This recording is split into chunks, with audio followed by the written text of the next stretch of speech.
Ես ձեզ կհարցնեմ, թե իմ մարմնի որ մասն է ձեզ դուր գալիս եւ ըստ ձեր պատասխանի ես կգուշակեմ, թե ով ինչ է դառնալու։ Հիմա ես կկանգնեմ եւ մենք կսկսենք։ Արփինե, սկսենք քեզանից։ Արփինե ջան, իմ մարմնի մասից քեզ ի՞նչն է դուր գալիս։ Ձեր մազեր ընկեր Փիրումյան։ Ուրեմն դու կդառնաս Վարսահարդար, նստի։ Էրիկ,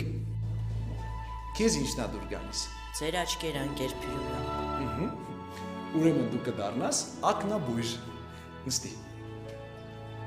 Այ դու Լիլա, քեզ իմ մարմնի մասից որն է դուր գալիս։ Ձեր ատամներ ընկեր Փիրումյան։ Երևի բոլորդ էլ արդեն գուշակեցիք։ Ուրեմն դու կդառնաս ատամնաբույր, նստի։ Անդրանիկ, իսկ քեզ ի՞նչն է դուր գալիս։ Ընկեր Փիրումյան, ոնց գցում բռնում եմ, ես կաթի գործը անում եմ աշխատելու։